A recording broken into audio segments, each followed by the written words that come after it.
Olá, seja muito bem-vindo a mais um programa 424. Lembrando sempre da parceria com a Prevent Senior, o plano de saúde especialista em pessoas.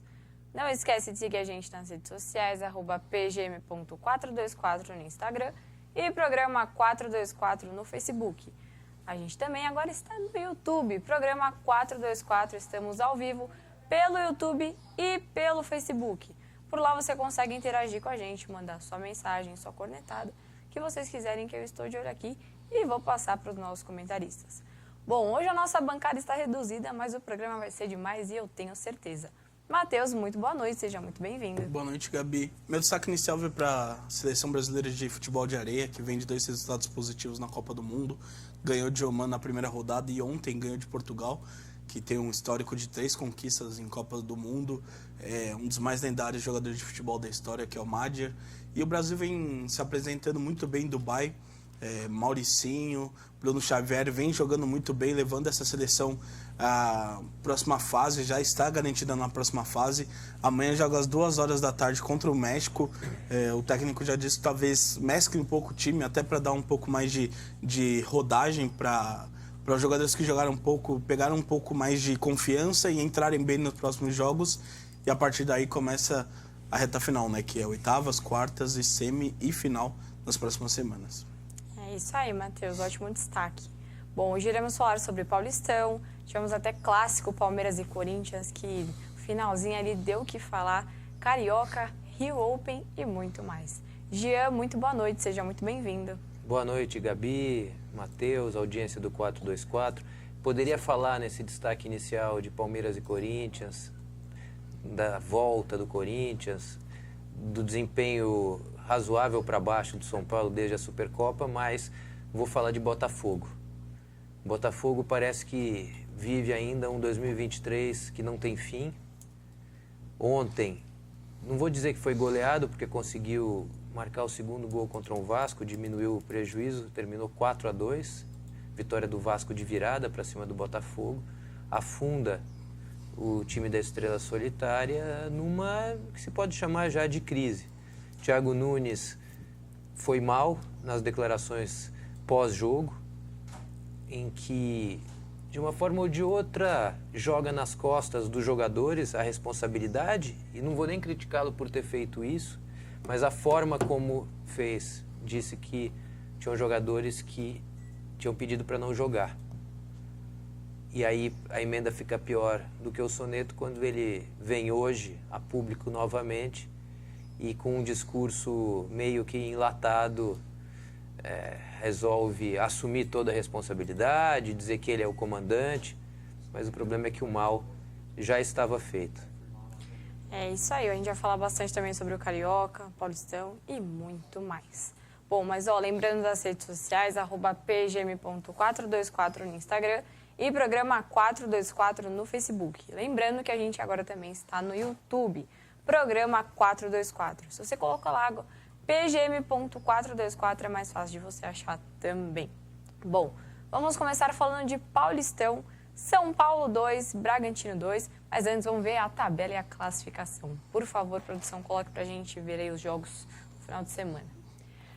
Bom, Mirassol 2, Botafogo São Paulo 1, São Paulo 2, Bragantino 2, Ponte Preta 1, Ituano 1, Santos 1, Novo Horizontino 2, Palmeiras 2, Corinthians 2, Portuguesa 1, Guarani 0, Água Santa 2, Inter de Limeira 1 e São Bernardo e Santo André estão jogando agora às 19 horas. Tá 0-0. Tá 0-0 o jogo, obrigada, Matheus. E as classificações, Santos com 19 pontos, Portuguesa com 7, Ituano com 6, Santo André com 4. Grupo B, Palmeiras com 18, Água Santa com 14, Ponte Preta com 13, Guarani com 5. No grupo C, Bragantino com 15, Mirassol com 14, Inter de Limeira com 13, Corinthians com 10, grupo D, Novo Horizontino com 15, São Paulo com 14, São Bernardo com 12 e Botafogo São Paulo com 8. Novo Horizontino ali acabou assumindo a liderança do grupo D e o Santos segue ali líder do Paulistão, né? Mas vamos falar de São Paulo e Bragantino. Se puder, pode deixar um pouquinho mais a classificação, Gabi? Claro, pode deixar Matheus, aí a gente volta para aquela questão, né, do regulamento. Exato. Ficou injusto. Então, é muito complicado, porque você tem time com 4 pontos, a bem da verdade, que tem chance, que está uma rodada só da classificação, né, de assumir a segunda posição, que é o caso do Santo André no Grupo A. E, por outro lado, você tem a Ponte Preta com 13 pontos fora da zona de classificação.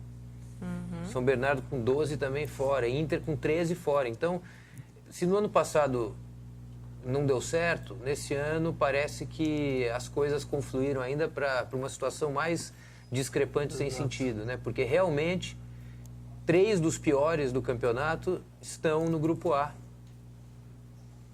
3 dos que lutam para não cair estão no Grupo A. Hoje, quem luta, a luta hoje, né? Não se sabe ainda, tem muito campeonato pela frente, mas a luta hoje é Portuguesa, Ituano, Santo André e Guarani. Hoje. Talvez o Botafogo também, de Ribeirão. E 3 estão no mesmo grupo, né? Não, e a Portuguesa que vem jogando, na minha opinião, pelo menos, por mais que a pontuação mostre que ela está se classificando, vem jogando um dos piores futebols do Campeonato Paulista. Vem jogando muito mal. É um time que tem vários jogadores rodados no futebol brasileiro, o caso do Vitor Andrade, o Henrique Dourado. E a Portuguesa não vem dando sinais de melhora e, caso se classifique, vai ser uma classificação muito injusta, até por conta do regulamento. Eu só queria entender como os clubes, os grandes a gente sabe que vão concordar com esse regulamento, independente de qual for, né? Eu queria entender como os clubes menores, de menor expressão, aceitam o regulamento que atrapalham eles, né?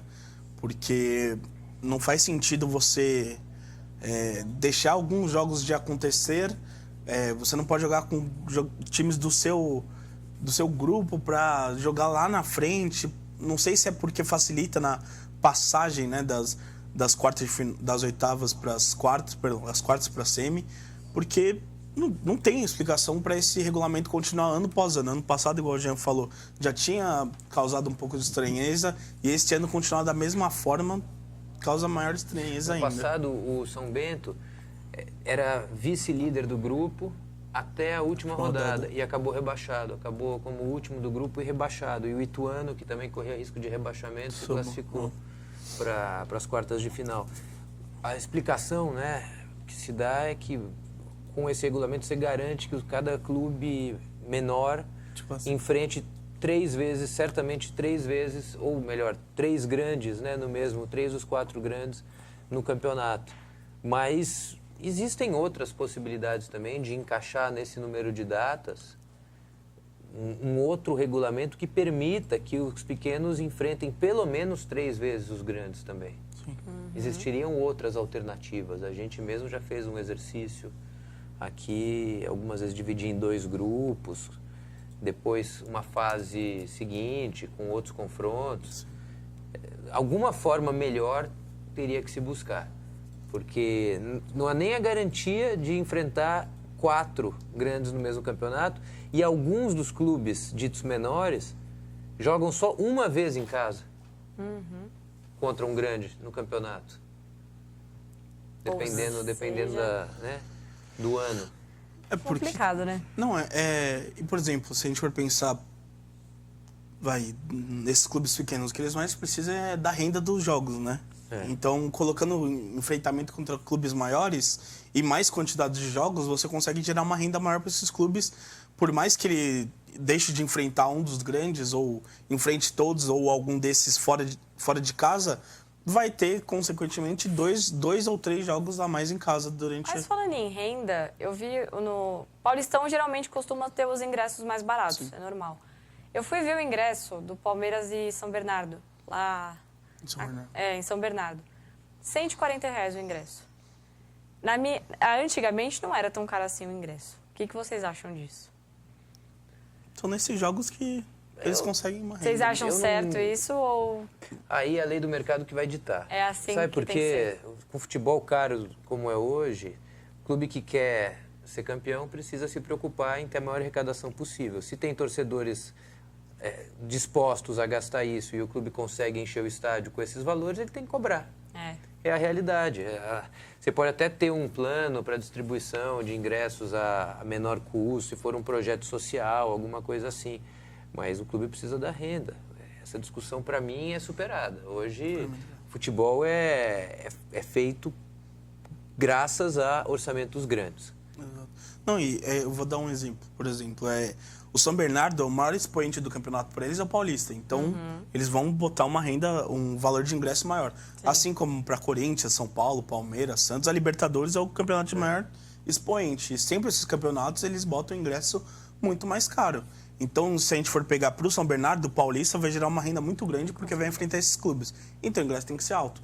Assim como Corinthians e Palmeiras, São Paulo e Santos tem que aumentar o ingresso na Libertadores porque é uma competição de mais apreço, de mais... E aí, né, uma comparação que se faz, eu nem gosto muito de comparar esporte a espetáculo, mas é a mesma coisa que você criticar um artista que aumenta o preço do seu show, que estabelece um preço, uma precificação alta para o seu show, porque sabe que tem público para isso.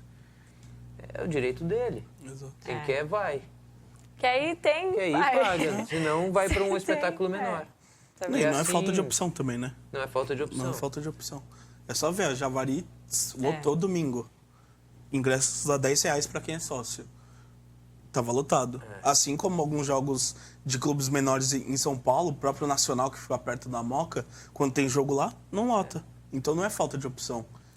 Sim. É o que o Jean falou, tem a oferta, a demanda, e quem paga é porque sabe que vai ter que pagar para assistir. Aliás, nosso amigo Sérgio Soares, né, lá no Juventus. Tá lá no Juventus agora. Desejando muito sucesso para ele, né? Já está indo para, sei lá, quinto jogo. Desde que assumiu. Ele já foi técnico pelo Juventus, né? Ele já teve uma história lá. Tinha ido na Portuguesa também, ano passado. Foi demitido. Tomara que dê muito certo, que muito sucesso para ele, né? Bom, mas agora... Mas desculpa, Gabi, mas a gente estava falando da precificação, né?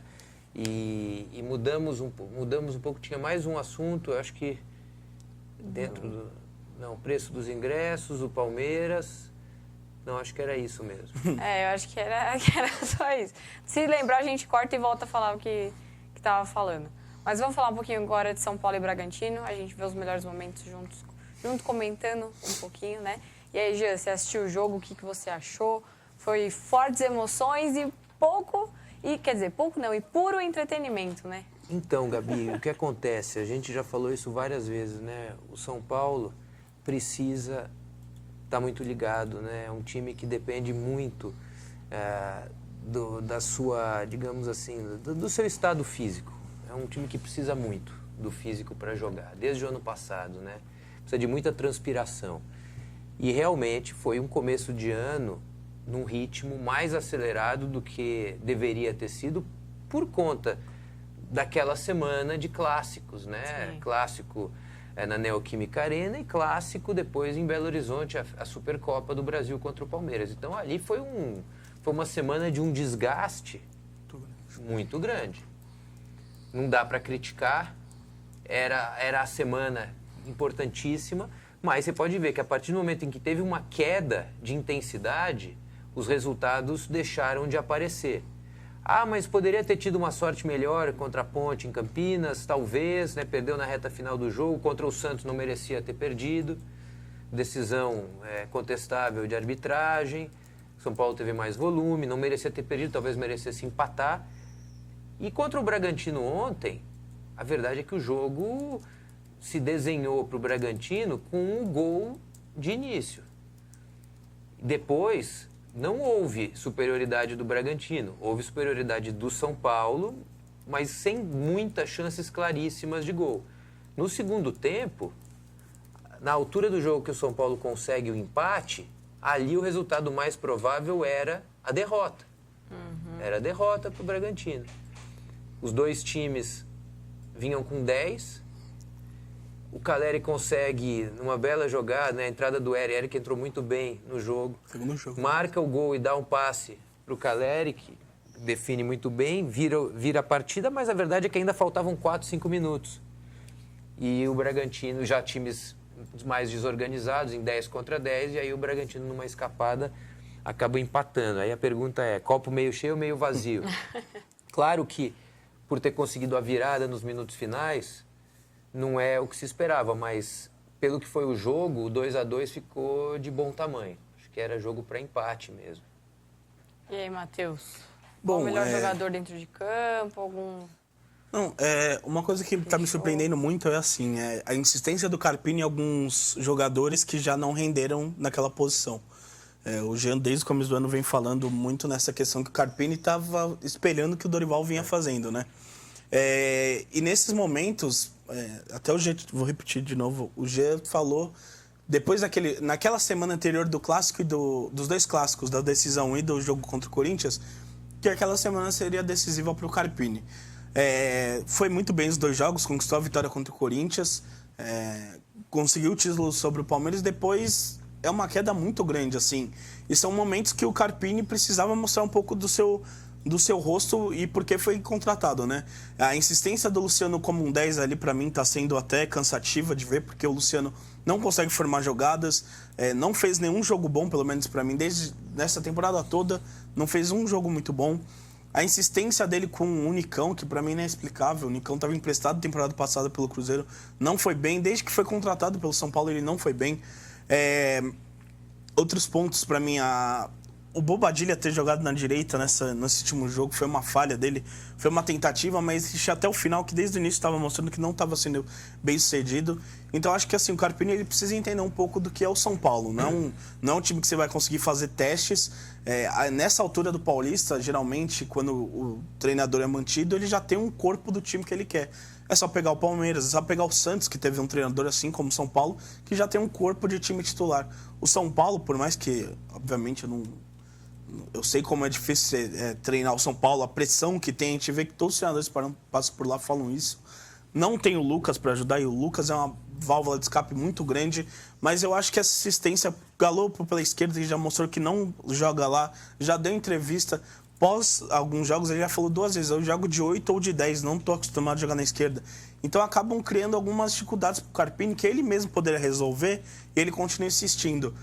A entrada do Eric, ele foi muito bem, os dois últimos jogos que o Eric entrou, ele mudou o jogo contra o Santos e contra o Bragantino, mas entre copo meio cheio e meio vazio no jogo de sábado, eu acho que quando um copo meio vazio, por conta do time que era o Bragantino, se fosse time titular, um resultado excelente, né?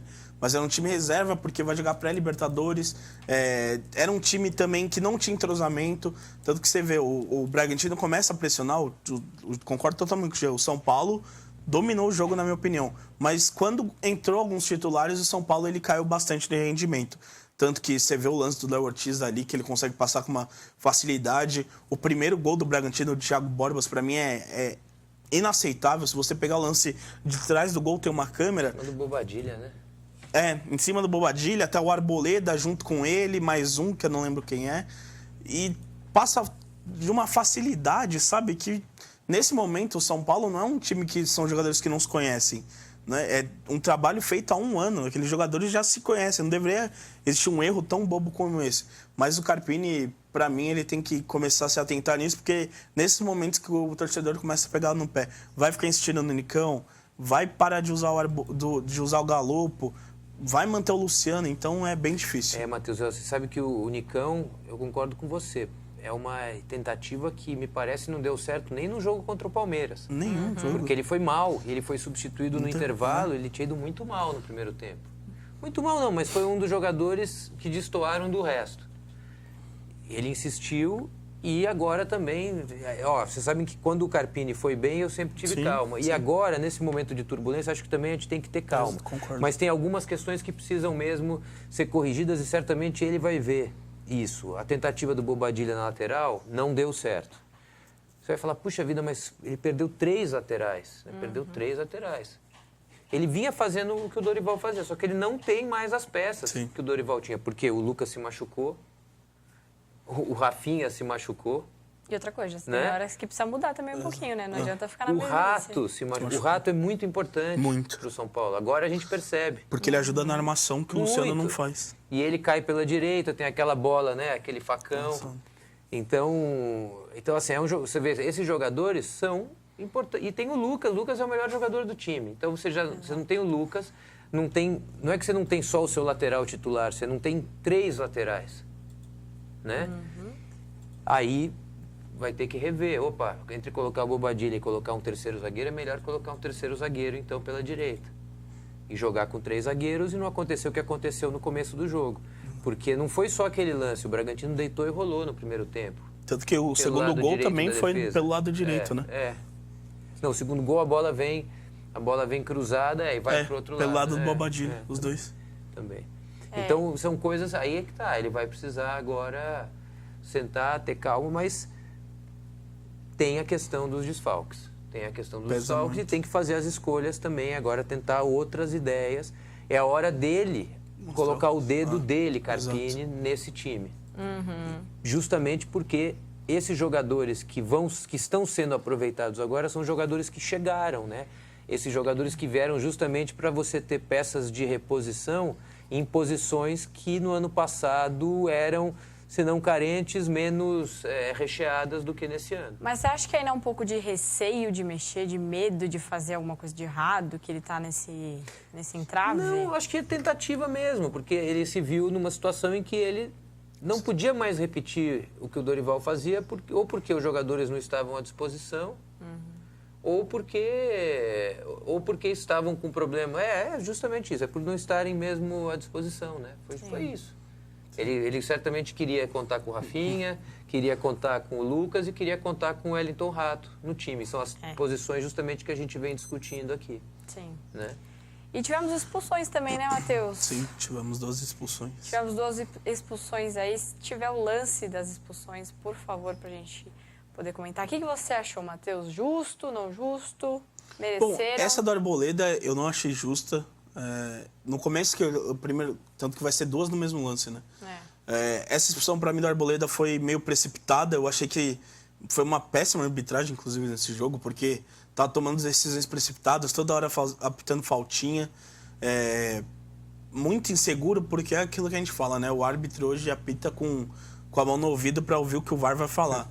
Então, assim, para mim, o Arboleda não deveria ter sido expulso. O Elinho, que é a continuação do lance, tinha que ser expulso sem essa entrada, não existe. Ele tinha entrado há 2 minutos no jogo para dar... Entrou ainda mais pelo lado do Bobadilha, que a gente acabou de falar, para dar uma dificultada ainda mais no Bobadilha. Não conseguiu fazer isso, foi expulso nesse primeiro lance dele. Até ele fica incrédulo e fala, meu, o Arboleda... Não, porque realmente para mim não foi expulso. O jogador ele não deveria ter sido expulso. O jogador não tinha o controle total da bola. Você vê que ele bota na frente, mas o Arboleda não tinha o que ele fazer, ele estava parado ali. Em termos de comparação, o lance do Cássio, o Cássio ele ataca a bola, então ele ataca o Rony, por isso que ele é expulso. Nesse lance, ele não foi a intenção dele pegar o jogador, sendo que ele tenta dar o bote e não tinha como tirar o corpo. Já o Duelinho, é uma entrada que sem justificativa. E tem o lance do Diego Costa, né, que para mim deveria ter sido expulso, ele sim deveria ter sido expulso do São Paulo, que é uma entrada também que sem motivo algum, na lateral da área, sabe? Sem perigo de gol, é infantilidade. E é por isso que muitas vezes o torcedor de São Paulo criticou o Diego Costa, né? Por alguns lances tão bobos como esse que pode prejudicar o São Paulo. E já foi capitão da equipe, tá há tanto tempo no São Paulo e ele continua fazendo esses lances de infantilidade que acabam atrapalhando a consolidação dele no time titular. Concorda, Jean? Concordo com tudo que o Matheus falou. Acho que essas expulsões... Talvez o do Arboleda não questionável, mas aquela coisa, chama VAR, né? VAR. E acaba... Já tinha expulsado um, acabou compensando o árbitro. Mas é o lance que é olho nu, ele não expulsaria, ele talvez expulsaria só a Duelinho. A Duelinho foi uma jogada realmente quase que fora da disputa, né? Fora da disputa. Ele foi justamente naquele ímpeto de vingador. Depois da jogada do Arboleda, como não foi... Aliás, a falta não foi marcada. Não, exato. Por isso que o lance continuou. E aí o Elinho vem para parar a jogada. Então, o que dá para ter praticamente certeza de que não fosse o Elinho expulso, sequer teria tomado amarelo o Arboleda. Para vocês verem como as coisas são feitas no futebol de VAR, né? Como é o futebol de VAR. Certamente ele não ia nem ter sido advertido. Não. O lance ia seguir e a vida ia continuar. Porque ele justamente não achou que foi falta, né?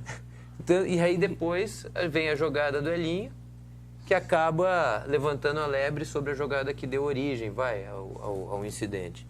Eu achei que ele expulsou o Arboleda justamente para compensar a expulsão do Elinho, porque se ele tivesse parado e expulsado o Arboleda, não teria expulsão do Elinho. Aí foi uma bola de neve, ele falou, como expulsar o Elinho, vou voltar no lance do Arboleda e expulsar o Arboleda. Porque não é um lance de expulsão para mim.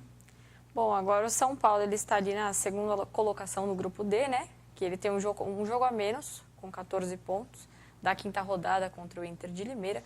Vai jogar no dia 28, na quarta-feira, às 9h30 da noite. Mas agora o São Paulo fica numa situação hoje de torcida para o São Bernardo não ganhar, porque, como a gente disse, né, por conta do regulamento, não é confortável.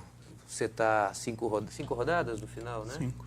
5 rodadas do final sem ter, precisando vencer o seu jogo em atraso para voltar à zona de classificação. Então, esse resultado importa bastante para o São Paulo, jogo em andamento, São Bernardo e Santo André. E se o Inter de Limeira ganhar, ele dificulta ainda mais as chances do Corinthians se classificar. Então, um duelo direto também. Você pode atrapalhar seu rival e ser criticado pela torcida para eliminar o Corinthians, ou você pode se classificar. Tanto que hoje o seu São Bernardo ganha, se eu não me engano, São Paulo sai da zona. Sai da zona, né? Por 1 ponto. Isso. Então, E o jogo um jogo ainda... a menos, mas fica fora. E o jogo ainda está no 0x0, só para vocês saberem. Está no intervalo. Bom, o jogador expulso de Santo André. Já, né? Já tem... Bom, vamos para o intervalo. Já a gente continua com mais 424 para vocês. Lembrando que a gente está ao vivo lá pelo Facebook. Por lá você consegue mandar a sua mensagem, a sua cornetada, a sua pergunta, o que vocês quiserem, que eu estou de olho aqui e vou passar para os nossos comentaristas. Lembrando também do Instagram, @pgm.424 e do YouTube, programa 424. A gente já volta, fica aí. Voltamos! Lembrando sempre da parceria com a Prevent Senior, o plano de saúde especialista em pessoas. Não esquece de seguir a gente nas redes sociais, @pgm.424 no Instagram e programa 424 no Facebook. A gente está ao vivo por lá. Manda sua mensagem, sua pergunta, sua cornetada, que eu estou de olho aqui e vou passar para os nossos comentaristas. Bom, vamos falar de clássico, Palmeiras e Corinthians. Acabou no 2x2, Corinthians conseguiu empatar ali no finalzinho e o coração dos palmeirenses acelerou mais forte. E dos corintianos também, né? Quero nem ver. Matheus, vou perguntar para você, o que você achou do jogo? E os lances aí vão passando conforme você vai falando. Bom, foi um jogo... Se eu falar que foi equilibrado é mentira, porque para mim, até os 80 minutos de jogo, o Palmeiras foi dominante. É um resultado, acho que o torcedor corintiano não quer ouvir isso, mas é um resultado sim mentiroso. Era para ter sido 4-5-0 tranquilamente pro Palmeiras. Só pegar os melhores momentos, a quantidade de chances que o Palmeiras perdeu. Mas, assim, o Palmeiras é aquela coisa, por mais que o time está desfalcado, não tinha o principal jogador, que é o Rafael Veiga, o Palmeiras dominou o Corinthians de uma facilidade tremenda. Até assustou um pouco, porque os jogos recentes do Palmeiras não vinham com essa dominância. Só pegar o último jogo contra o São Bernardo, o Palmeiras sofreu para ganhar, mesmo tendo um time misto. E o Corinthians, que vinha ganhando bem, vinha ganhando de uma maneira tranquila, sofreu bastante, porque é aquela coisa, né? Um trabalho de 4 anos contra um trabalho de 1 semana. Então, obviamente que ia sobressair muito mais o Palmeiras. Mas, assim, eu acho que o Palmeiras perdeu um pouco, muito por conta das substituições do Abel Ferreira. Ele tirou jogadores que não podiam sair no momento, porque é o que dava tranquilidade. O Zé Rafael estava dominando o meio campo, ele saiu. O Gustavo Gomes, que sofreu uma lesão, infelizmente, se eu não me engano, ele fraturou o pé. Fraturou um dedo. Fraturou um dedo, ele fraturou um dedo. É um jogador que dá uma tranquilidade também para a defesa do Palmeiras. E assim, eu acho que o Palmeiras se desligou muito no final, não sei o motivo. Se a gente pegar o primeiro gol do Corinthians, você vê que são erros que o Palmeiras geralmente não costuma fazer, que é o Piquerez tenta sair numa jogada individual, não passa pra ninguém, perde a bola, não mata a jogada. Inclusive o Abel fala isso na coletiva. O primeiro gol do Corinthians foi justamente porque o Palmeiras não matou essa jogada. Era uma jogada na lateral que facilmente seria parada por um dos zagueiros ou o Piquerez que estava na cobertura. O lance de expulsão do Cássio. Justa, completamente justa. E tá fora do próximo jogo, né? Por conta da expulsão. Mas o Palmeiras foi dominante o jogo todo, nesses últimos 10, 15 minutos de jogo. A partir do primeiro gol, na verdade, se desligou. E aí uma falha monstruosa pra mim do Everton, que ele achou que nem a bola não ia entrar e ele tirou a mão, golpe de vista, mas... Muito longe a falta, muito né? longe. E assim, eu acho que o Palmeiras não tem que se preocupar com esse resultado. Vai se classificar, já está praticamente classificado. Para mim é o favorito para levar a competição, porque você vê o quanto o time ele é tranquilo quando joga, não sente a pressão, joga muito bem o jogo todo, e foi uma infelicidade que acabou fazendo com que o Palmeiras sofresse um empate, e provavelmente o Abel vai cobrar muito isso para os próximos jogos. Não, e o frango que ia levando, né? Não, o melhor de tudo foi isso, o zagueiro ali no... É o Ranieri, No- o Ranieri foi atrás. Ele ia levar ia ser um frango, é? Meu Deus Olha. do Eu ouvi céu. um comentário engraçado. Certamente não vai ser o mesmo jogador que vai ser escolhido para ir pro gol, se isso acontecer de novo. Gente. Não, tanto que não era ele para ir pro gol. O Yuri Alberto ia pro gol, só que teve uma conversa entre eles. Aí o Gustavo Henrique falou: não, você tem que fazer o gol, fica aí. Aí ele falou: deixa que eu vou. Aí ele foi, nossa, aí ele deve dar entrevista depois que nunca tinha jogado no gol, nem quando brincava, nem em coletivo, nem nada. Ou seja, o que ele foi fazer lá? Boa pergunta. Não dá pra entender, né?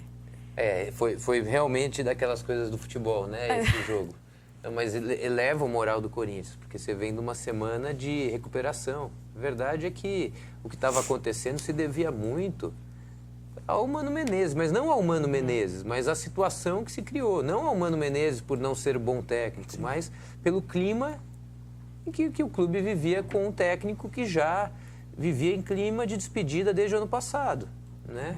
Desde quando se soube que essa diretoria assumiria, a nova diretoria assumiria o Corinthians. Então, o clima não existia e o futebol era inexistente. Agora, em 3 jogos, não é de novo, Antônio Oliveira que descobriu a roda e já mudou tudo. Simplesmente, ele arrumou a casa, como a gente sempre fala, né? O que um técnico pode fazer quando assume um time é principalmente escolher os melhores jogadores e colocar em campo. E é o que ele fez. certeza. E ele tem um bom retrospecto. Queira ou não, conseguiu 2 boas vitórias e agora foi dominado, mas conseguiu empate no final. Então, se esse jogo não dá para deixar o torcedor corintiano feliz, pelo menos mantém vivas algumas chances de classificação para a próxima fase. Mas deixou bem feliz, viu, Jean? Não, deixa feliz, não, feliz pelo resultado. Estou dizendo, não dá para ficar feliz pelo que foi. Pela atuação. Pela atuação, né? A atuação, não. E aí pergunto, era defensável o primeiro gol do Palmeiras? O Cássio poderia ter feito melhor naquele lance, se a gente puder sim. rever Coloca aí o os lances do lance de jogo? novo, por favor. Porque a gente falou do Everton, né? Sim. Mas houve falha do Cássio. Muitas vezes eu vejo a imprensa cruel demais com o Everton e muito complacente com o Cássio. Concordo. Muitas vezes, tá? Também É. acho. Inclusive, já puxando o assunto enquanto a gente resgata as imagens do jogo, o Everton, eu vi uma pesquisa essa semana com vários goleiros que atuam há muito tempo no Brasil e a porcentagem de pênaltis defendidos. Olha aí, vamos olhar o lance. Foi um chute forte, rasteiro, é verdade. Pro nível Total, Cássio, mas não Uma foi bola muito defensável. longe do meio, né, do gol. Ah. E até o gol, muita gente também falou que era defensável. O segundo gol do Palmeiras. Foi do lado dele. Mas Foi do lado não dele. pegou na mão do Ele do chegou- Cássio? ele É, chegou a mas encostar. não, uma bola, pra mim, falha. Não teve desvio. Acho que tem o lance mais perto. Mas se é o que o puder Jean falou. deixar pra- Se caso fosse o Everton, eu acho que ia estar sendo muito mais condenado que Ah, com não certeza. Não teve desvio. não teve nenhum desvio. Tanto que tem um lance mais de perto que mostra que não teve nenhum desvio. Vai passar aí o lance mais O que perto. desviou foi o Agora. do Corinthians. O do primeiro gol do Corinthians, o Yuri Alberto desviou. Não houve desvio. Essa marcação do Fausto Vera, não houve desvio. É. Mas então, eu estava falando sobre o Everton, né? Pegam muito no pé dele essa questão dos pênaltis. E se você olhar esses números, eu estava vendo o Everton, entre os goleiros hoje que atuam em primeira divisão ou que são reservas dos clubes da primeira divisão, mas que atuam desde 2015, pelo menos, em alto nível aqui no Brasil, ele está mais ou menos na média. Um pouquinho para cima do meio da tabela, digamos assim.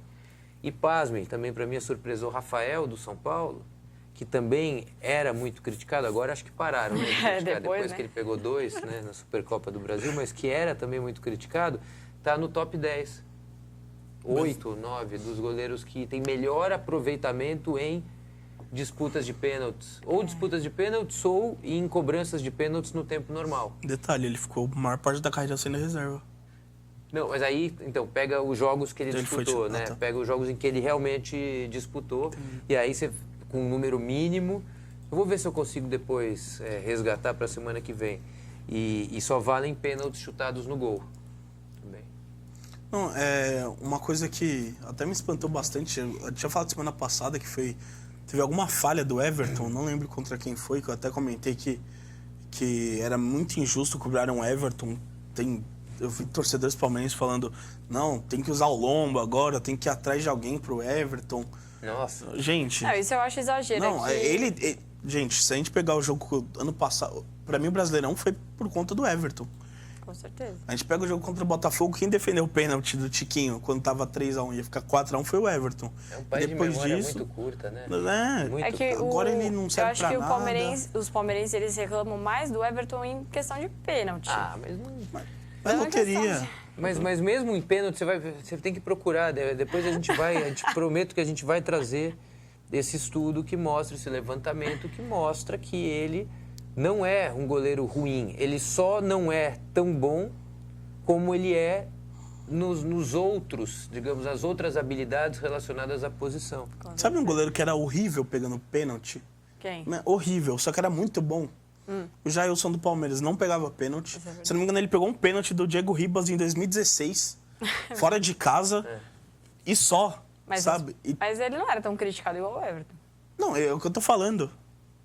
E quem está lá no topo da lista é o Jandrei, que é o reserva do São Paulo. Interessante também. Nossa. Nessa lista de pegadores. Na estreia do Jandrei ele pegou um pênalti, né? É verdade, Pegou um pênalti contra o Botafogo de... Você vê como às vezes, né? O próprio... Vocês não pegaram essa época, né? Mas eu também peguei, era criança. Mas o próprio Goicoechea, que virou um goleiro lendário, né? Vice-campeão mundial. Foi campeão em 86, se não me engano. E depois em 90, né? Foi vice. E era um baita pegador de pênaltis. Mas ele não era um goleiraço, assim, um goleiro histórico, que foi lembrado por outras questões para além dos pênaltis. Ele era um grande pegador de pênaltis. Então tem goleiro que realmente se destaca muito, né? E o Rogério Ceni, que não era lembrado como um grande pegador, é o maior pegador de pênaltis do mundo. Exato. É o goleiro que até hoje é o goleiro que mais pegou de pegador de pênalti e de mundo, né? fazer Gol de falta. De gol de falta também. Gols, né? Isso Gols, sim, em mas geral. além de... Ele não era lembrado como um grande pegador de pênaltis, mas foi quem mais pegou. Isso é verdade. Mas, ó, desse meio tempo aí do Carnaval, inclusive, se você não assistiu o programa do Carnaval, gravou eu, o Matheus e o Pedro. Tá lá no canal do YouTube, programa 424. Assiste lá que ficou bem legal, ficou bem divertido. Antônio de Oliveira é o técnico do Corinthians, né? Queria saber do Matheus a opinião dele. O que você achou? Se foi uma boa opção pro Corinthians? Que a gente acabou não comentando sobre isso, né? Foi a segunda opção do Corinthians. A primeira era do... Nossa, eu esqueci o nome do técnico de São Bernardo, mas... Caramba, desculpa até. Tava aqui. É uma boa opção pra mim. A que tava com multa que dava pra pagar.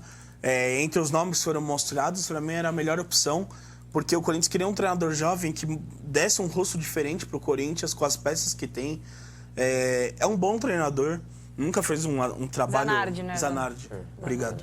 Nunca foi um treinador... Não fez um trabalho absurdo, mas a gente pode, em termos comparativos de alguns treinadores recentes, quais treinadores jovens fizeram trabalhos absurdos antes de iniciarem projetos em grandes clubes. Então, assim, eu acho que é um bom treinador, já está mostrando um pouco da sua cara no Corinthians, já está mostrando um Corinthians um pouco mais ofensivo, mais arrumado. Se a gente pegar os jogos... O último jogo do Mano Menezes foi contra o Novo Horizontino. E esses jogos do Corinthians, você vê que é outra cara. O time não sente tão abatido, sente que sabe o que tem que fazer. Antes você vê que o Mano Menezes, até o Jean falou um tempo atrás que ele tinha perdido um pouco daquela cara do Mano Menezes, né? Ele se perdeu um pouco xingando o Yuri Alberto, falando do Ranieri na coletiva, que aqui não é mais Cuiabá, aí depois ele tem que justificar que não é o time, nem a cidade, enfim. E você vê que é outro time porque tem alguém que sabe o que os jogadores estão passando. Eu acho que o Mano estava meio cansado do que estava acontecendo no Corinthians, sabia que não era a opção do presidente que estava lá, A multa que foi vazada, ele também ficou muito incomodado com isso, né? Porque era uma multa de 14, aí foi para 9, aí teve um embate. Mas é um Corinthians que está um clima muito mais leve que a gente pôde ver no último ano até, eu acho, essa última semana do Corinthians. Tanto que a gente não vê nenhum problema que está acontecendo, não parou. Depois, que Vitória é muito bom no futebol brasileiro, né? Não se fala mais de direção, não se fala mais de salário, não se fala mais de estádio. Agora é só fala de resultado. Então, o Antônio Oliveira ter chego e conquistado 2 vitórias e esse empate milagroso contra o Palmeiras vai dar mais algumas semaninhas de tranquilidade para ele. E ele, o interessante é que, como você disse, né, um técnico que não tem ainda grandes trabalhos, talvez o Cuiabá seja um grande trabalho, né? Ele veio ao Brasil como assistente do Gesualdo, que foi o português contratado pelo Santos. E o Gesualdo, apesar de ter tido uma passagem curta aqui, que se confundiu até com o período pandêmico, né? Ele acabou ficando e já saiu logo na sequência, quando o campeonato acabou voltando. A gente, na época criticou bastante isso. O Santos ficou com ele durante a pandemia. Quando os jogos foram retomados, ele teve poucas oportunidades, né, de mostrar o trabalho dele.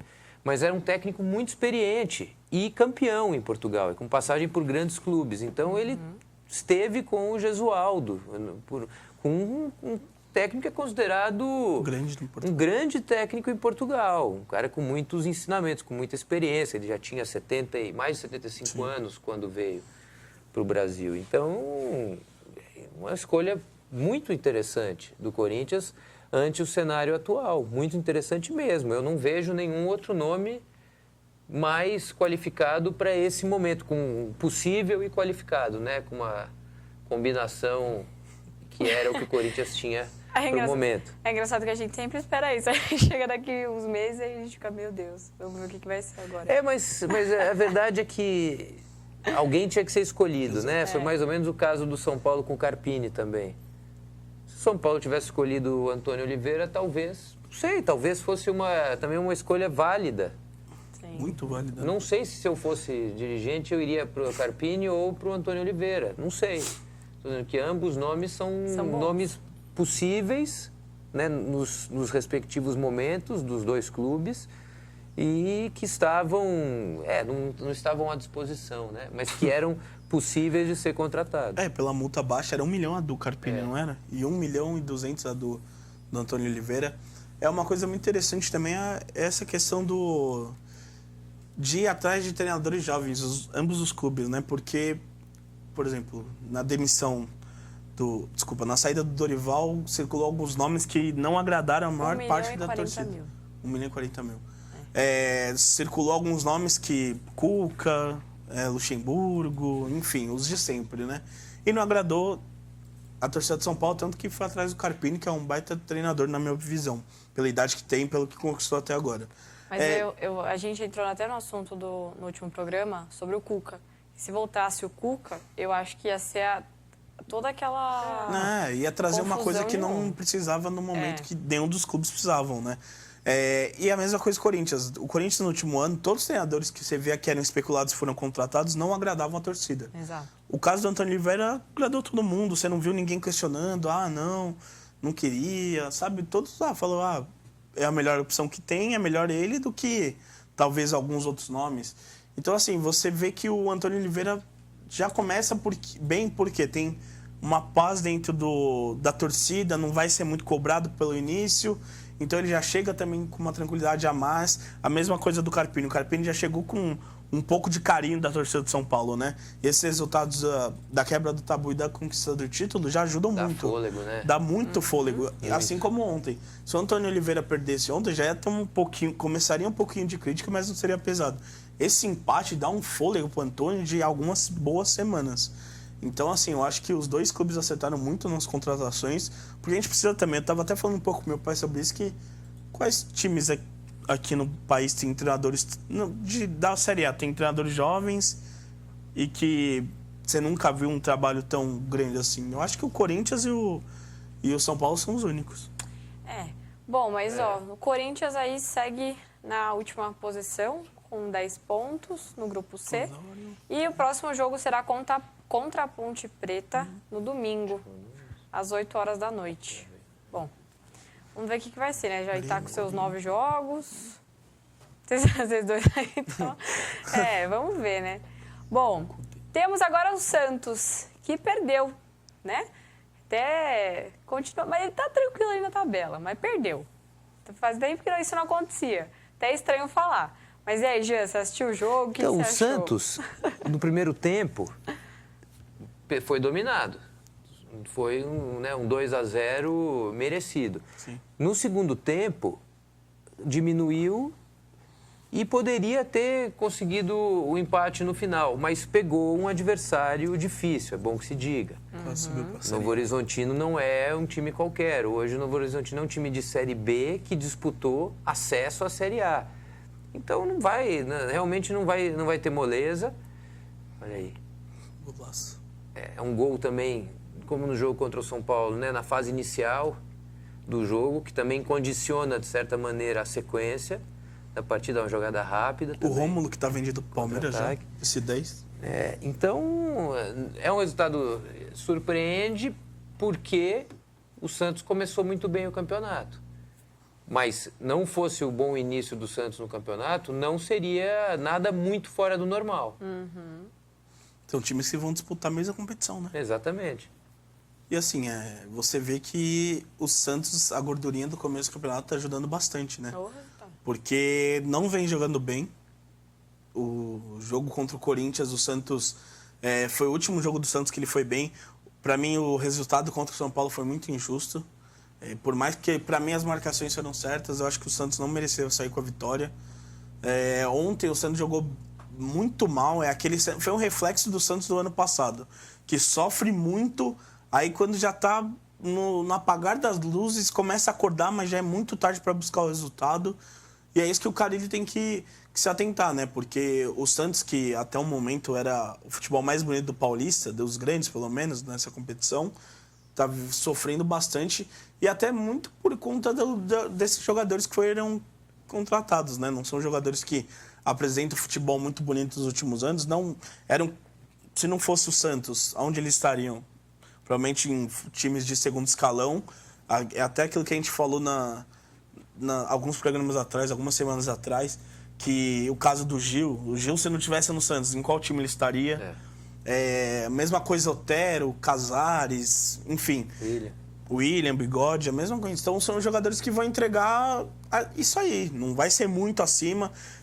O jogo do Palmeiras, para mim, criou uma grande ilusão sobre, não só sobre os torcedores, mas todo mundo. O jogo que o Santos fez contra o Palmeiras, o time entregou muito mais que poderia, e agora vem de uma oscilação que é normal, até porque o Santos está nessa posição líder geral, não era esperado por ninguém no campeonato. Ninguém achava que o Santos ia ser o primeiro líder geral, e vem apresentando um futebol nesses últimos jogos bem abaixo do que era esperado. E também tem muitos veteranos, né? Vamos lembrar também. O Santos vem jogando, né, como os outros clubes, já com uma sequência grande desde o início do ano. Sim. E time veterano você vai precisar, vai sofrer. Ou você vai mesclar, ou você vai precisar... você vai precisar de banco, você não vai conseguir colocar esses jogadores que a gente citou aqui para essa sequência, apesar de que, no caso do Santos, são só 2 competições, né? O que minimiza também o problema. Esse começo é forte, mas enquanto os outros clubes mais para frente tiverem um calendário muito mais apertado, o Santos vai ter várias datas livres. Não tem competição sul-americana e não tem Copa do Brasil também. Tem como colocar a tabela da classificação aí de novo, só para a gente ver total final aí, só para encerrar o assunto do Paulistão. O Santos ali no grupo A com 19 pontos. Então ele está com 9 jogos, aí depois vem a Portuguesa com 7, Ituano com 6 e Santo André com 4. Aí o grupo B, Palmeiras com 18, Água Santa com 14, Ponte Preta com 13, Guarani com 5, Bragantino com 15, Mirassol 14, Inter de Limeira 13, Corinthians 10, Grupo D, Novo Horizontino 15, São Paulo 14, São Bernardo 12 e Botafogo 8. E a sequência do Santos é muito difícil, que vai enfrentar o São Bernardo, agora no o domingo, Bragantino e o Inter de Limeira. Domingo enfrenta o São Bernardo às 11 horas da manhã. No Morumbi. No Morumbi. E depois vem o Bragantino. Dia 3 de março, domingo, e aí dia depois 10 o Inter de Limeira. Então, assim, o Santos, esses resultados, esses jogos podem ajudar bastante na próxima fase, né? Chegar com uma confiança a mais. Mas para mim, o Santos do grupo dele, que a gente até falou no começo do programa, é o favorito para passar para a semifinal. Porque qual é o grupo do Santos? Você pode até botar de novo? É Portuguesa, Santo André e Ituano.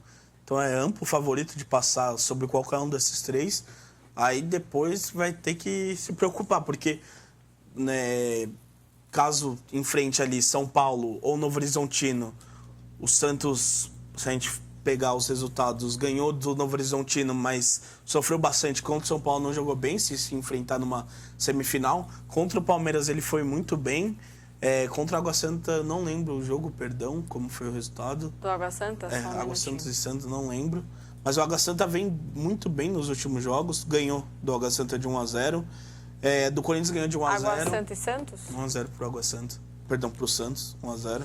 Então, assim, o Santos agora, pra mim, é o que o Paulistão serve, né? O Santos está testando todos os jogadores para usar no Brasileirão, na Série B. Porque o foco não é o título do Paulista, mas sim essa passagem de fase que era tão dificultosa nos últimos anos. Conseguiu passar com tranquilidade e agora tem que ver o que vai precisar de se reforçar para o Brasileirão, o que vai ter que acertar para o Brasileirão, porque esse ano o Santos, igual o Jean falou, tem 2 competições e tem que focar completamente no Brasileiro para voltar à Série A. E olha, a questão também de colocação para o Santos é fundamental, porque para o Santos o Paulista é mais importante do que para qualquer outro grande clube no Paulista. Você terminar entre as 2 melhores campanhas é muito importante por conta desse confronto, não só o confronto de quartas de final, mas principalmente o confronto de semifinal, né? Semifinal em jogo único.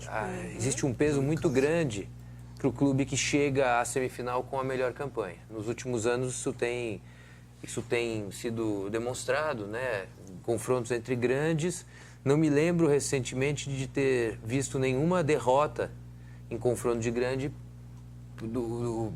nenhuma vitória do grande que teve que sair para jogar o jogo único na casa do adversário.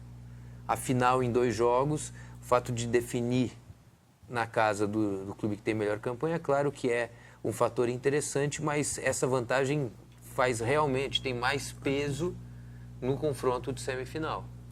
Então, é importante para todos, porque mesmo o Palmeiras não tem nada. O Palmeiras tem um jogo a menos do que o Santos. Se vencer o jogo a menos, assume a liderança provisória. O São Paulo tem um jogo a menos também do que o Santos, como o Palmeiras. Se vencer esse jogo contra a Inter de Limeira, cola no Santos. Então está tudo muito aberto ainda, né? O Santos, apesar de ter essa folga grande no seu grupo, precisa se preocupar sim com já projetando os jogos decisivos do campeonato. E uma coisa que o Santos tem que se tranquilizar é que na próxima temporada está na Copa do Brasil já, né? Que vai já estar classificado entre os 4, provavelmente vai se classificar entre os 4 líderes gerais. E já garante uma fase... o líder do grupo já garante? Já garante, os 4 primeiros. Aí, são os 4 primeiros? Os 4 primeiros, o Corinthians, ano passado, terminou em qual posição? Isso que eu não lembro. Deixa eu ver. Acho que terminou em 6º, no geral. Por isso conseguiu uma vaga, por conta que o Bragantino, no Brasileiro, conseguiu entrar na Libertadores. É isso mesmo, 4 no Paulista geral. O Bragantino entrou pela Libertadores, abriu mais uma vaga e o Corinthians conseguiu se classificar. O Corinthians se classificou... Então são os 4 líderes de grupos, não são os 4 com melhores campanhas. Não, são 4 melhores campanhas. 4 melhores campanhas. O Corinthians acabou em primeiro com 22 pontos. Não necessariamente. Entendeu, Matheus? Entendi. Foi isso mesmo. Foi entre os 4 líderes de grupo. Aí o Bragantino foi pela vaga na Libertadores e o Corinthians por conta de abertura de vaga. Ano passado acabou em primeiro. Bragantino, São Paulo, Corinthians e Palmeiras. Foi exatamente isso. Aí o Bragantino abriu uma vaga pro Corinthians. O Santos acabou em terceiro no grupo A, né? Que não classificou. Que não classificou. Bom, mas vamos falar agora um pouquinho de Carioca? Vamos ver aí as tabelas, aí a gente vai pro intervalo e depois a gente continua falando um pouquinho mais. Bora ver as tabelas, por favor. Que ainda tem jogo pra rolar, né? Bom, Madureira 0, Fluminense 1, Botafogo 2, Vasco 4, clássico aí. Volta Redonda 1, Portuguesa Rio de Janeiro 1, Audax 1, Nova Iguaçu 2, Sampaio, Correia e Bangu, Boa Vista e Flamengo irão jogar amanhã. E vamos ver a classificação geral. Fluminense em primeiro com 21 pontos, Flamengo 18, Nova Iguaçu 18, Vasco 16, Botafogo 14, Portuguesa 14, Boa Vista 12, Madureira 10, Volta Redonda 9, Bangu 5, Sampaio Corrêa 4 e Audax 0 pontos. E o Audax ali tá no finalzinho. Sampaio Corrêa e o Bangu jogam amanhã às 3h15 da tarde e o Flamengo e o Boa Vista jogam também amanhã às 9h30 da noite. Bom, só para começar, Jean, você deu o seu destaque ali sobre o clássico de Botafogo e Vasco, né? Rapidinho, o que você achou? Antes do intervalo? Rápido, só aquela pitadinha, só pra gente mostra falar. Que o Vasco está no caminho certo, contratando, sofreu com contusões, né? Paulinho, Jair, mas se reforçando. Hoje assinou com o Sforza, o argentino, sim, mais uma opção. E nesse jogo deu para ver que as coisas vão se acertando. A torcida acabou chiando bastante.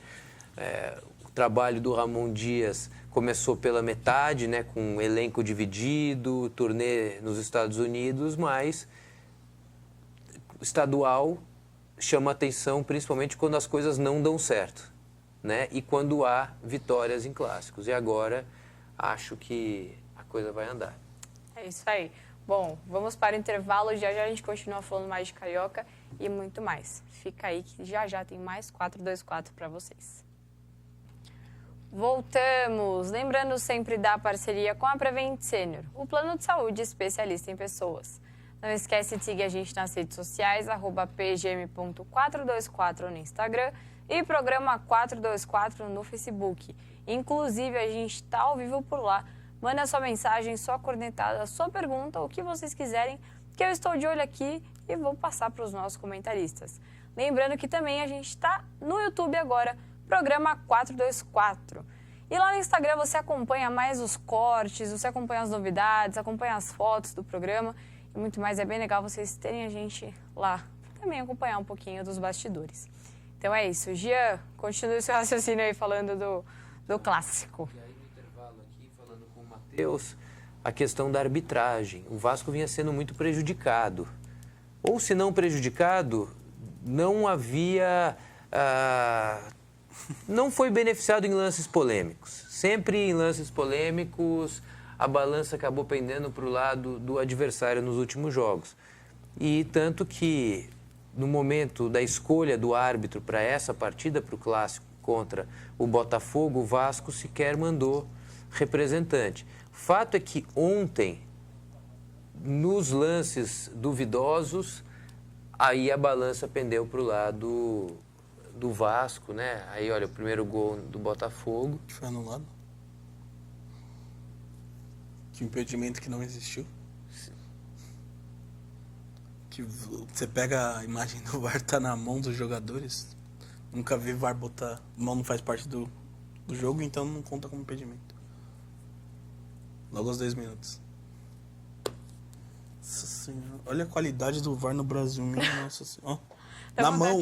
Está na mão dos jogadores. Não existe isso. É revoltante. O Tiquinho, que fez belo pivô. O Tiquinho é outro jogador do ano passado. É outra coisa mesmo. Tá mais desligado. Teve alguns problemas pessoais que atrapalharam muito ele. Mas você vê que é outro jogador, é outra cabeça. Eu acho que pesou muito... a perda do título, né, do Botafogo, muito pesando no Tiquinho e alguns outros jogadores como o Thiago Nunes deixou escapar, né, vamos dizer assim. Mas o Botafogo esse ano vai sofrer bastante, na minha opinião.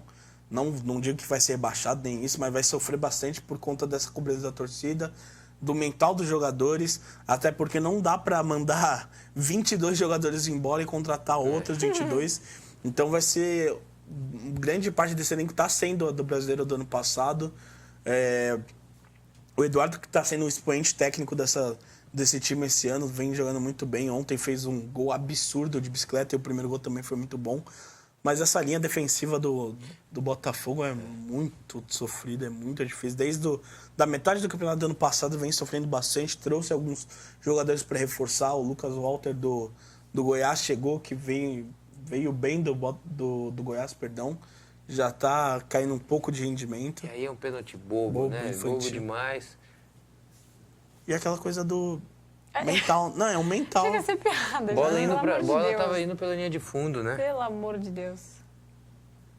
O futebol Tem o brasileiro problema do é gatito, claro, tem o erro da reposição, mas Não precisa fazer. não faz sentido nenhum, Não faz o né? menor sentido. Puxar pra fazer No um final ponto. do ano, eles sempre fazem aqueles memes do Campeonato Brasileiro. Dá pra fazer cada coisa também com o Campeonato Paulista. Só Jesus na causa. E aí, Ué. ó, quando a maré não é boa, Ó, Ué, né? nossa senhora. Quando a maré não é boa, Exatamente. essas coisas costumam acontecer, né? Aquele gol Ah, que a gente eu- fala no Campeonato Brasileiro que é gol de time rebaixado, né? É. Que mas bate vocês esperavam esse resultado do Vasco? Uma vitória do Vasco, talvez. É, mas uma vitória. Da forma Mas como do jeito 4-2. que foi... E o Vasco dominou o jogo todo. E nem foi o melhor jogo do Vasco no Campeonato Carioca. O Vasco teve... Pelos melhores momentos, parece que o Vasco sobressaiu muito do Botafogo. Não foi isso que aconteceu no jogo. O Vasco jogou melhor, mas teve alguma parte sofrida ali. Tanto que o começo do jogo que saiu o gol do Botafogo... o Botafogo vinha dominando muito o Vasco. As ações defensivas do Vasco estavam muito mal, por conta até que não estava usando a zaga titular, né, de costume. E, obviamente, isso atrapalha um pouco, mas depois conseguiu ficar tranquilo e conseguiu se arrumar durante a partida e dificultou essas entradas do Botafogo dentro da sua área, tanto que os dois gols, o primeiro gol é uma jogada espetacular para mim do Eduardo com o Tiquinho, com o pivô do Tiquinho que foi fora da área, o chute, e o segundo foi de bicicleta que nem mostrou os melhores momentos do gol de bicicleta do Eduardo, que é um gol maravilhoso, que já estava o resultado já estava feito, aí ó. Nossa, Tome. olha isso, ó. Já estava 4-1, então o Vasco já estava meio desligado. Mas eu acho que esse ano o Vasco já vem. E é bicicleta de verdade, essa, né? Ele nem conseguiu comemorar, dá até dá um pouco de É, idade. até o goleiro fica ele, assim, ó. Não, e ele fala para pegarem a bola no gol e ir pro meio campo, que tá 4-2. Mas o Botafogo, para mim, errou bastante desde o ano passado, desde a saída do Caçapa, que para mim deveria ter mantido. Nossa, trouxe o Bruno Lage, aí Lúcio Flávio.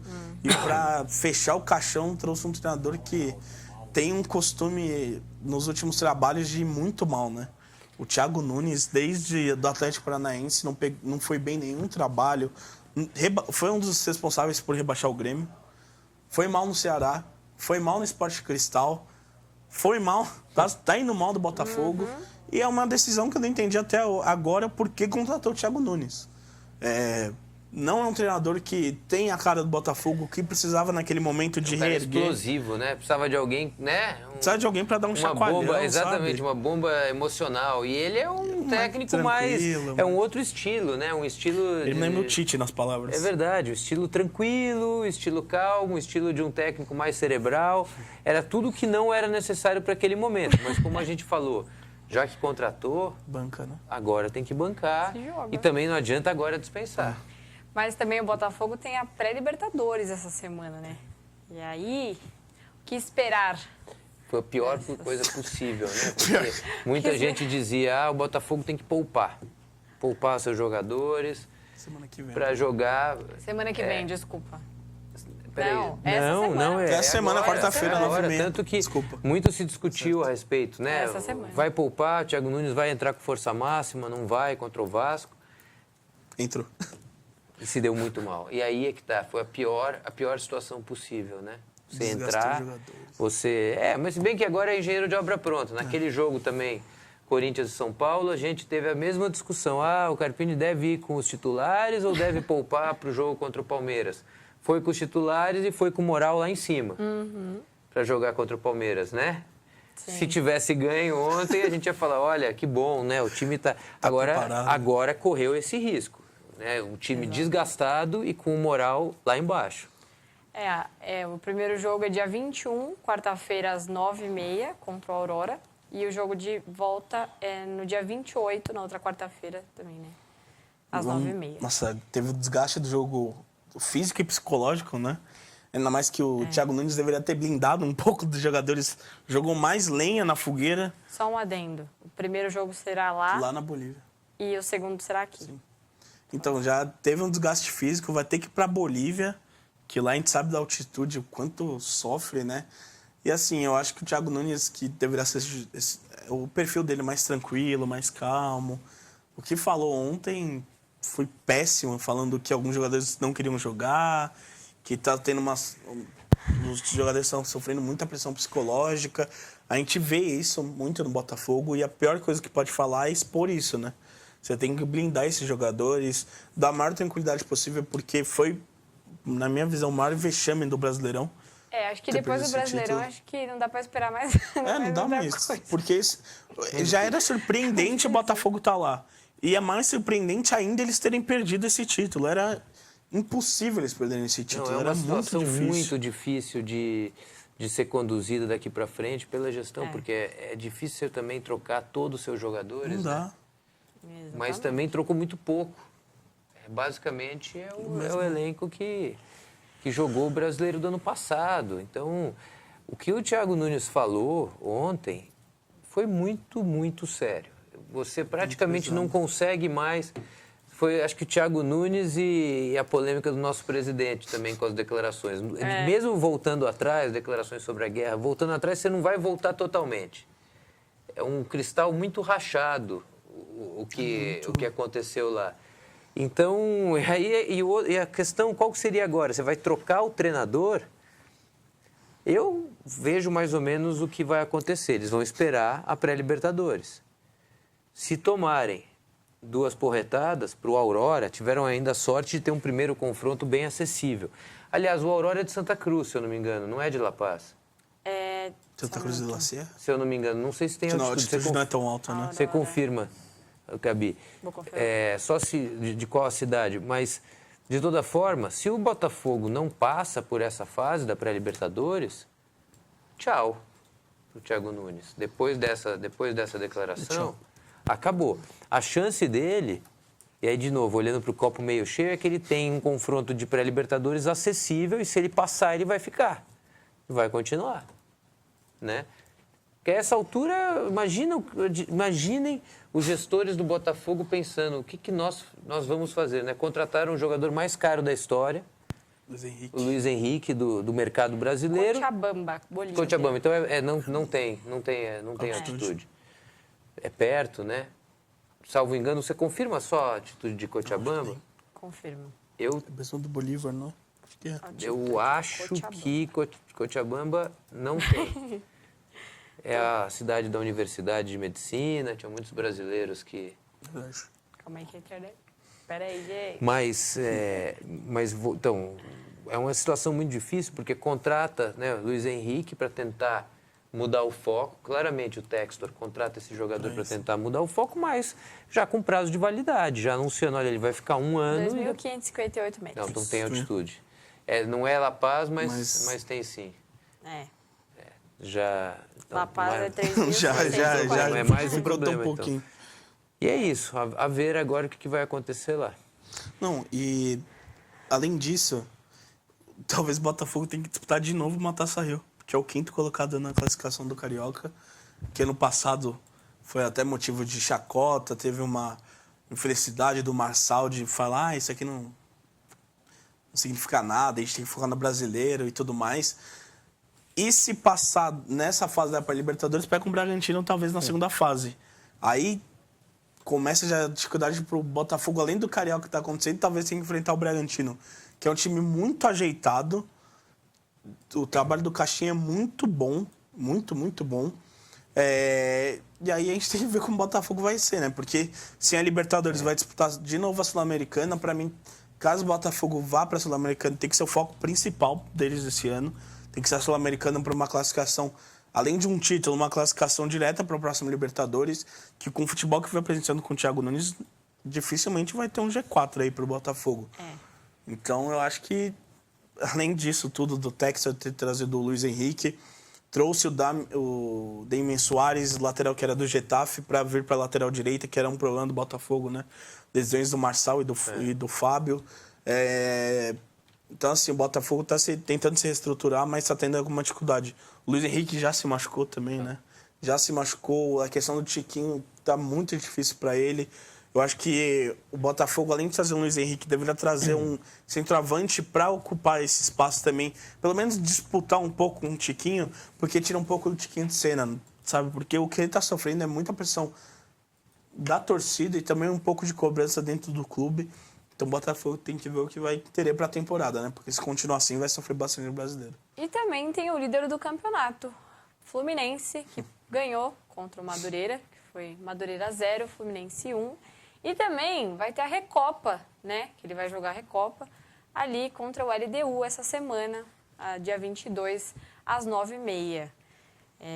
Vou falar mais de Recopa, né? Porque acho que, se quiserem comentar também sobre o jogo, meninos, fiquem à vontade, que até tem os melhores momentos. Não, vamos ver os melhores momentos. Então vamos ver os melhores momentos e as meninas comentam. Jean, se quiser começar, pode ir. Eu queria falar sobre, principalmente, esse confronto LDU e Fluminense, né? Um confronto importante para ambos, para o Fluminense, chance de mais um título internacional e vai enfrentar a LDU. De novo a LDU. De novo a LDU, né? Tem a marca da Libertadores de 2008. E da Sula. 2007. E da Sul-Americana de 2007 também, verdade. Que continua muito viva ainda na memória do torcedor. Mas o Fluminense, na minha opinião, é favorito contra a LDU. Vai ter que quebrar o ferrolho, né? Que a LDU sabe se defender muito bem. Tem jogadores rápidos pelas pontas, né? Um time de contra-ataque, de força.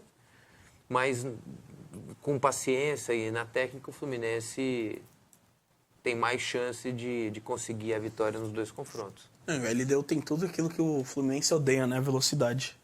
O time do Diniz não gosta de jogar contra times de contra-ataque rápido, que é o caso da LDU. Jogadores fortes, rápidos, que caem pelas pontas e também pelo meio.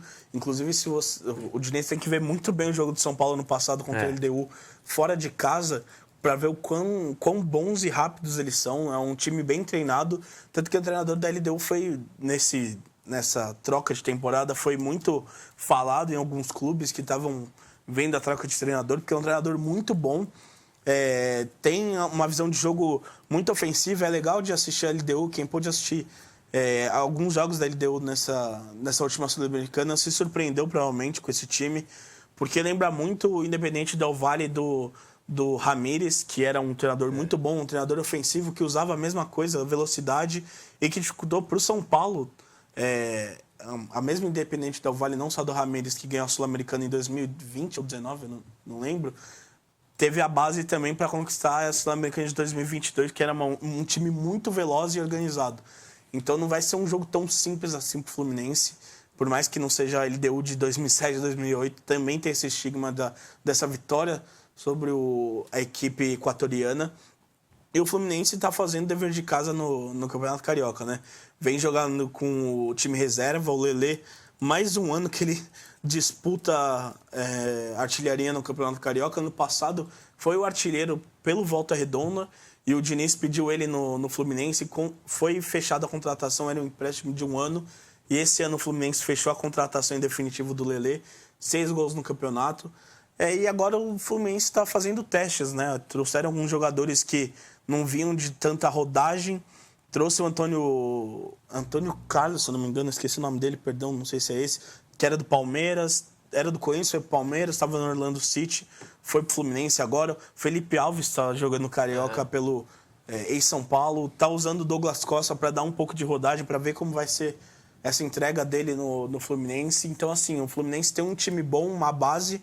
No último jogo, não esse contra o Madureira, no anterior, teve uma dificuldade. É bonito de ver o Fluminense jogar, porque o Diniz tenta encaixar alguns métodos que você não acreditaria. O Ganso, Renato Augusto e o Cano juntos, e o pessoal tendo que voltar para marcar, e é legal de ver. Não deu tão certo os dois juntos, porque eles bateram muito cabeça para ver quem ia ter que voltar mais que o outro. Mas a gente tem que ver como vai ser esse Fluminense, porque trouxe jogadores veteranos com rodagem. E já tinha muitos veteranos. E já tinha muitos veteranos. E perdeu o Nino, né? Que era o principal válvula de escape. Tá usando o Thiago Santos ali na zaga junto com o Felipe Melo. mas a gente tem que ver como o Fluminense vai ser essa temporada também. Tem essa questão da idade, né? Muito. Isso, Exato. essa é uma questão interessante para se ver. Claro que o Fluminense é um time que muito menos aposta em velocidade do que em cadência. Tem Exato. tudo a ver, né? Quer dizer, esse aproveitamento que o Diniz consegue fazer com jogadores veteranos e essa potencialização, né, do talento de alguns veteranos vem muito na esteira desse estilo de jogo cadenciado. Mas precisa ver até que ponto, né? Quando que vai chegar ao limite, ao esgotamento desse modelo com os jogadores que estão aí. Sim. Você não tem nenhuma contratação, né, de peso de um jogador Absurdo. jovem. O Terans, né? O Terans é o que mais... Talvez, né? Mas não é um jogador que dá velocidade, é um jogador que arma, joga ali na faixa de campo do Arias, do Ganso, do Renato Augusto. Não é aquele jogador que vai ter uma transição muito rápida pelas pontas. Isso que a gente está falando só valoriza mais os feitos, Claro. né, do Diniz, o que ele conseguiu no passado. Eu estava pensando de novo, quando vi agora, essa semana, né, que a Recopa tinha chegado, você pensa nos feitos do Diniz e você vê, né, um campeonato carioca que você ganha goleando o Flamengo, Da forma que foi. da forma como foi, depois consegue um título de Libertadores com o time que tinha. Esse time ficou muito manchado pelo papelão contra o Manchester City. Sim. Isso acabou deixando uma mancha. Eu gostaria de ver o Fluminense nos grandes jogos desse ano. Esse vai ser um grande jogo até. E trouxe o... Lembrando agora, estava tentando lembrar qual contratação o Fluminense fez de ponta. O Marquinhos. São Paulo, Arsenal, Nantes, Norwich City. É um jogador que vem para disputar a posição de titular, porque para mim é um jogador excelente pela idade que tem. Não foi muito bem no pré-olímpico, foi eliminado junto com a seleção brasileira, mas é um jogador que joga na faixa de campo ali do Keno, que no passado a gente pegou alguns jogos, inclusive na final da Libertadores, foi uma grande válvula de escape Fluminense. Tanto que era o jogador que dava mais velocidade nesse contra-ataque e ajudava muito o Fluminense na transição. E o Marquinhos vem para fazer isso. Tem o Douglas Costa do outro lado também, vai ajudar bastante. Mas é aquilo, um elenco de mescla... Não tem uma mescla, na verdade, é muito veterano. Muito veterano. E acaba, em alguns momentos, até a gente pegar a temporada passada, mesmo com a conquista da Libertadores, o brasileiro vinha sofrendo por isso. Porque os reservas dos veteranos eram outros veteranos. E quando precisava entrar no jogo, estavam um pouco mais cansados, não conseguiam render tanto. O jogo do Santo André, que é São Bernardo e Santo André, segue no 0x0 aos 90 minutos. Ou seja, já O está... São Bernardo com a mais ainda? Não, mas O Júnior Caissara foi expulso. lateral direito. O Santo André lutando, né, Para manter. o Santo André é candidato, né, a rebaixamento. Ele sabe uma posição? Ele tá com 4 ou com 5 pontos? O Santo André... Se tivermos a tabela, por favor, da classificação. Vai para 5 pontos. Continua. Vai ficar ele e Guarani com 5 pontos. Tá na mesma, né? E São Bernardo vai para 13, fica embolado. Acho que do São Paulo. Continua, dá uma bela ajuda para o São Paulo mesmo. Bom, mas e o Flamengo, hein, gente? O Flamengo, aliás, vai jogar, né, ainda a 9ª rodada, mas contra o Bangu ele ganhou de 3-0. E na tabela geral ele está em segundo lugar com 18 pontos. Tá ali quase chegando, né, no Fluminense. O que vocês estão achando do Flamengo no Carioca? E aí, Matheus? Bom, é um time que o Tite ainda não achou o time titular. Tá tendo muita dificuldade em colocar o De La Cruz e o Arrascaeta junto, porque você tem que multiplicar o setor defensivo, porque esses dois jogadores não vão voltar para marcar. Tem que deixar eles muito soltos, então acaba dificultando em alguns pontos essa defesa do Flamengo. Tanto que a gente viu a maioria dos jogos que eles jogaram, o Flamengo teve uma dificuldade da defesa. Tanto que o principal jogador citado essa temporada é o Léo Pereira, né? Tá sendo muito elogiado, muito por conta disso. Tá tendo que se entregar muito pro Flamengo. O Tite já vem com uma dificuldade desde o ano passado, não pegou o time na reta final do Brasileiro, mas a gente já viu que tinha uma dificuldade para montar esse time. Agora está chegando algumas peças. Talvez o Léo Ortiz chegue agora no Flamengo, está tendo um impasse no valor. Então já vai ser mais uma preocupação para o Tite, que já tem a sua defesa titular, Fabrício Bruno e Léo Pereira. Na esquerda também já tem um impasse. Quem vai ser o titular? Olha a dificuldade do Flamengo, né? Ayrton Lucas ou Vinha. Qual vai ser o titular? Qual time não queria ter essa dificuldade? E na direita, enquanto a esquerda tem uma qualidade absurda. Na direita, falta isso. É o Varela, que muito questionado. O Flamengo estava tentando fazer com que tornasse uma moeda rentável nessa mercado de transferência, mas não conseguiu. Ninguém quis o Varela.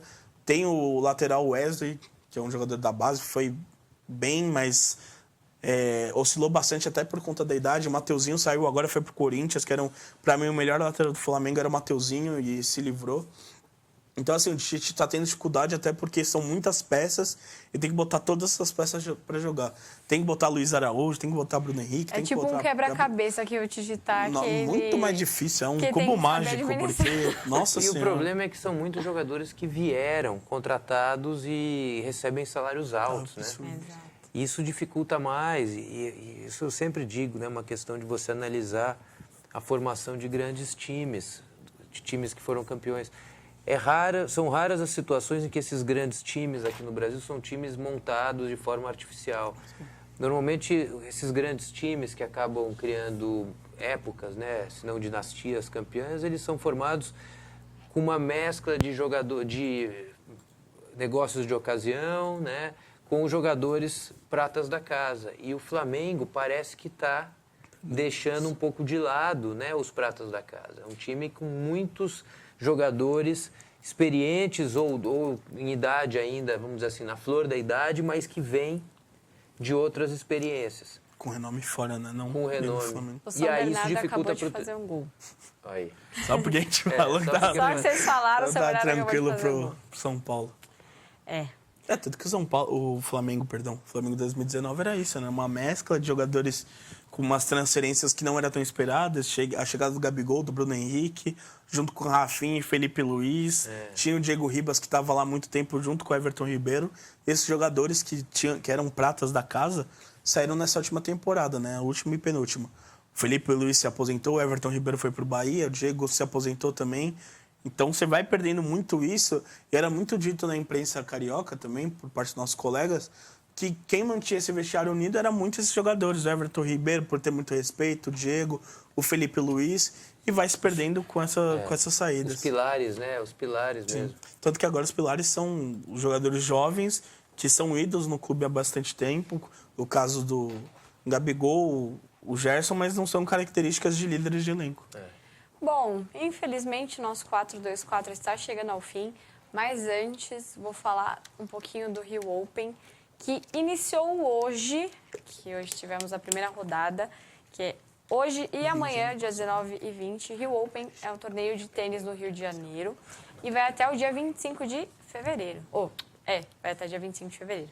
Tem a primeira rodada, dia 19 e 20 de fevereiro, as oitavas, 21 e 22 de fevereiro, as quartas, 23 de fevereiro, semifinais, 24 de fevereiro e a final é dia 25. Então, semana que vem a gente pode comentar um pouquinho mais sobre o Rio Open e a gente vai ter os resultados também. Então, é isso. Matheus, muito obrigada. Boa noite. Boa noite, Gabi. Boa noite, Jean. Até semana que vem.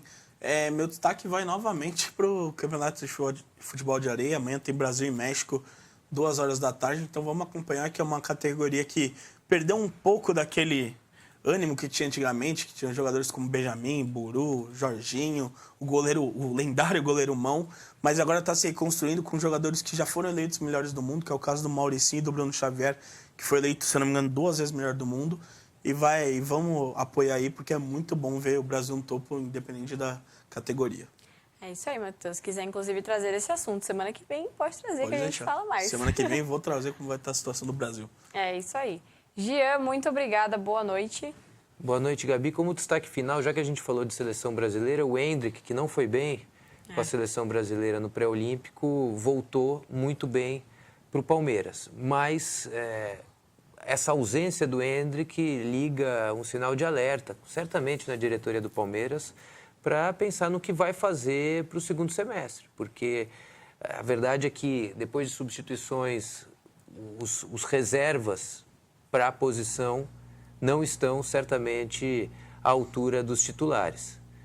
Dudu deve voltar, mas a diretoria do Palmeiras vai precisar de algum outro nome para assumir uma posição de titular, porque Flaco Lopes, Breno, Rony. O Rony. O Rony não dá para falar mal do Rony, que ele já deu muitas alegrias para a torcida do Palmeiras, mas o Palmeiras vai precisar de mais um atacante de peso para o segundo semestre. Triste fim. Gia, obrigada, viu? Obrigado, até semana que vem. Ó, pessoal, eu sei que vocês estão percebendo a bancada meio vazia, mas o Giba tá lá na Itália. Ele tá lá com o Ibrachina, tá trabalhando, mas ele já tá de volta com a gente. E o Mauro tá com alguns probleminhas pessoais, mas já ele também tá de volta. Então, Giba e Mauro, um beijo, vocês estão fazendo falta. Mas o programa hoje foi incrível. Meninos, muito obrigada por vocês estarem aqui comigo. E é isso, pessoal. Muito obrigada a você que assistiu. Lembrando sempre das redes sociais, @pgm.424 no Instagram, Programa 424 no Facebook e Programa 424 também no YouTube. É isso. Até semana que vem e tchau, tchau.